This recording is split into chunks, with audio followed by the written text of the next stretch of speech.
Hi friends, எல்லாருக்கும் வணக்கம். இது உங்கள் நிஷாராஸ் டைரி. இன்னைக்கு நம்ம குக்கிங் ஷோவில் கேரளா ஸ்டைல் ஃபிஷ்மோலி எப்படி செய்யலான்னு பார்க்கலாம் வாங்க. ஆமாங்க, இது கேரளாவில் ரொம்பவே ஃபேமஸான ஒரு டிஷ்.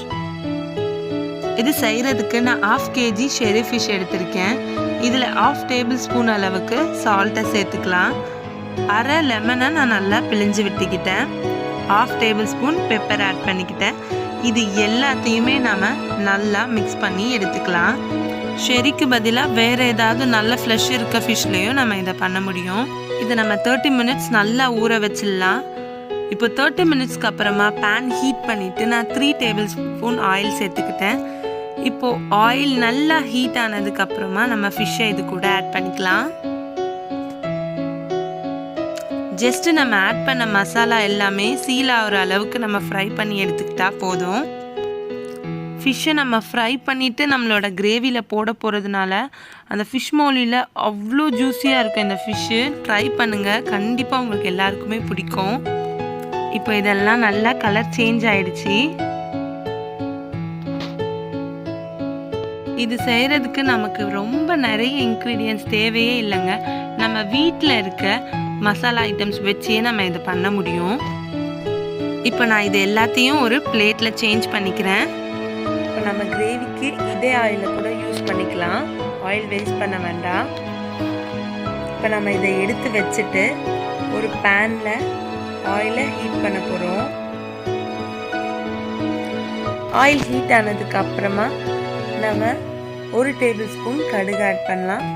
1/2 டேபிள் ஸ்பூன் சீரகம், 1/2 டேபிள் ஸ்பூன் வெந்தயம், 3 பச்சை மிளகாய் சின்ன சின்னதாக நறுக்குனது. இப்போ நாம் இதில் 5லேருந்து 6 பல்லு பூண்டு சின்ன சின்னதாக நறுக்கி ஆட் பண்ணிக்கலாம்.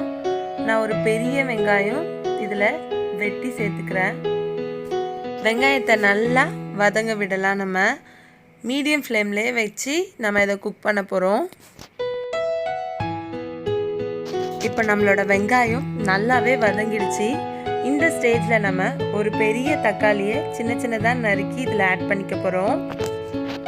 நெக்ஸ்ட்டு நம்ம தேவையான அளவு உப்பு சேர்த்துக்க போகிறோம். இது கிரேவிக்கு மட்டும் ஆன உப்பு, நம்ம ஆல்ரெடி மீனையும் சேர்த்துருக்கோம். ஸோ தேவையான அளவு உப்பு சேர்த்துக்கலாம். நான் 1/2 டேபிள் ஸ்பூன் மஞ்சள் தூள் சேர்த்துருக்கேன்.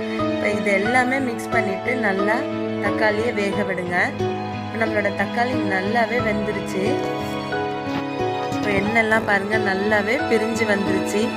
இந்த ஸ்டேஜில் நாம் தேங்காய் பால் ஆட் பண்ணிக்க போகிறோம்.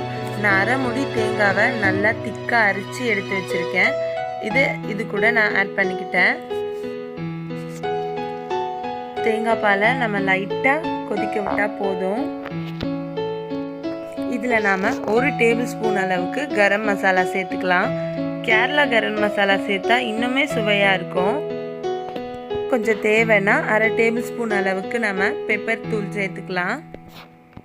இப்போ இது நல்லாவே கொதிச்சு வர ஆரம்பிச்சிருச்சு. இந்த ஸ்டேஜில் நம்ம வறுத்து வச்சுருந்த மீனை எல்லாமே இது கூட சேர்த்துட்டு லோ ஃப்ளேமில் நம்ம அடுப்பை வச்சிடலாம் ஒரு 2 மினிட்ஸ். 2 மினிட்ஸ்க்கு அப்புறம் நம்ம அடுப்பை ஆஃப் பண்ணிட்டா ரொம்பவே சுவையான ஃபிஷ் மோலி ரெடி ஆகிடும்.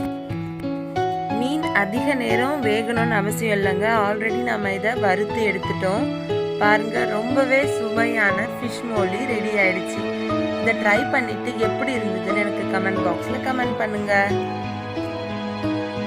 இன்னைக்கு நம்மளோட டெடிகேஷன் டு செலிபிரிட்டியில் யாரை பற்றி பார்க்க போகிறோன்னா, இவங்க ஒரு ஸ்போர்ட்ஸ் உமன். இவங்களுக்கு நம்மளோட டிஷ்ஷை டெடிகேட் பண்ணுறதுக்கு எனக்கு ரொம்பவே மகிழ்ச்சியாக இருக்குது. பவானி தேவி சிறந்த வாழ்வீச்சாளராக தேர்ந்தெடுக்கப்பட்டிருக்காங்க. இதுவரைக்கும் இந்தியா சர்வதேச அளவில் வாழ்வீச்சில் தங்கம் வென்றதே இல்லை. தங்கம் வென்ற முதல் இந்திய பெண்ணாக இவங்க தேர்ந்தெடுக்கப்பட்டிருக்காங்க. இன்னும் சிறப்பான விஷயம் என்னென்னா, இவங்க தமிழ்நாட்டை சேர்ந்தவங்க. நடக்க போகிற ஒலிம்பிக் போட்டிலையும் இவங்க செலக்ட் ஆகியிருக்காங்க. இவங்க வின் பண்ணணுன்ற ஆசையில் நான் இந்த ஃபுட்டை அவங்களுக்கு டெடிகேட் பண்ணுறேன். இந்த வீடியோ உங்களுக்கு பிடிச்சிருந்தா லைக் பண்ணுங்க, ஷேர் பண்ணுங்க, மறக்காம சப்ஸ்கிரைப் பண்ணுங்க. தேங்க்யூ.